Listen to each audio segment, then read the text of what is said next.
Hello, আসসালামু আলাইকুম। আমি তাবাসসুম। আমার channel Tabassum cooking and lifestyle থেকে বলছি। জীবনে প্রথম আমি বালা চাউ ভর্তা করেছি। যদিও এটা বিভিন্ন ভিডিও থেকে দেখে দেখে তারপর করছি। খেতে আমাদের কাছে খুব ভালো লাগছে ফার্স্ট টাইম হিসেবে। তোমার ভাইয়া কুটি চিংড়ি খায় না তার চুলকানির কারণে, অ্যালার্জি টাইপ সমস্যা আছে সেজন্য। সেও সেদিন খুব মজা করে খাইছে আর কোনো রকমের সমস্যাও হয়নি। তা আমি প্রথমে সরিষার তেলের মধ্যে পেঁয়াজটা হালকা লালচে করে ভেজে নিচ্ছিলাম, আর এদিকে ধনিয়া পাতা, কাঁচামরিচ, কাঁচা পেঁয়াজ আর লেবু কেটে নিছিলাম।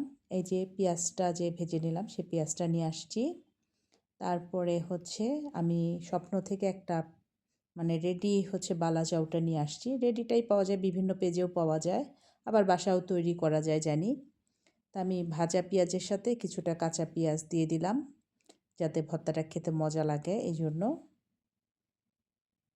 দিয়ে এখন এগুলাকে সামান্য একটু লবণ পরিমাণ মতন লবণ দিব, যাতে পেঁয়াজ মরিচের ভর্তাটার জন্য লবণ দেওয়া লাগে এতটুকু লবণ দিব, কারণ বালা চাউতে লবণ দেওয়াই আছে।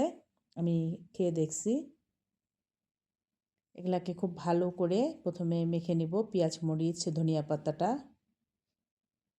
যাতে পুরাটার ফ্লেভারগুলা একটা আরেকটার সাথে লেগে যায়।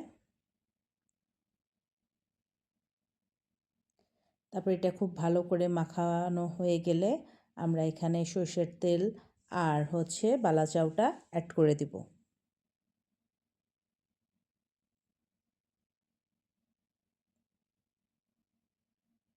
এখন দিয়ে দিচ্ছি সরিষার তেল। আমি কিন্তু পেঁয়াজটা সরিষার তেলেই ভেজে নিয়ে আসছিলাম। এখানে শুকনা মরিচ ভেজে দিলেও অনেক টেস্ট হবে। সেদিন আমার হাতের কাছে শুকনা মরিচ খুব একটা ছিল না, তাই আমি এখানে শুকনা মরিচটা আর অ্যাড করি নাই। আর এই যে এই বালা চাউটা আমি নিয়ে আসছি স্বপ্ন থেকে।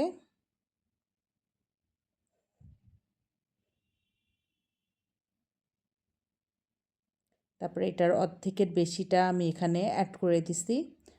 প্রথমে এটা ছোটোটাই নিয়ে এসে দেখলাম যে খেতে কেমন লাগে। তা খেতে ভালোই লাগছে আমার কাছে ভর্তাটা। হুটহাট এরকম ভর্তা করলে বেশ গরম গরম ভাত তৃপ্তি করে খাওয়া যাবে। এরকম আরও বড় প্যাকেটটা এনে রাখতে হবে, বুঝতে পারছি আমি। এরপরে গেলে আমি বড় একটা প্যাকেট আছে সেটা আনবো। মাঝে মাঝে এরকম ভর্তা করে ভাত দিয়ে খাওয়া যাবে। এটা ফুললি খুব ভালো করে মাখায় নিলেই আমাদের বালাচাও ভর্তাটা রেডি হয়ে যাবে। আর এই বালাচাওর ভিতরেই যেহেতু রসুন দেওয়া আছে সেজন্য আমি আর রসুন দিইনি, আর সবার লাস্টে দিয়ে দিছি একটা লেবু চিপে। ব্যাস তৈরি হয়ে গেল আমাদের বালাচাও ভর্তা। হয়তো আমার থেকেও অনেক ভালোভাবে অনেকে তৈরি করতে পারো, কিন্তু আমি এই ফার্স্ট এটা করছি, কিন্তু আমার কাছে খুব ভালো লাগছে খেয়ে। ইনশাল্লাহ এরপরে যদি এটার উপরেও নতুন নতুন আরও কোনো রেসিপি পাই অবশ্যই তোমাদের সাথে শেয়ার করব। আজকের ভিডিওটা এতটুকুই। যদি ভালো লেগে থাকে অবশ্যই আমার চ্যানেলটি সাবস্ক্রাইব করে আমার সাথেই থাকবে। আল্লাহ হাফেজ।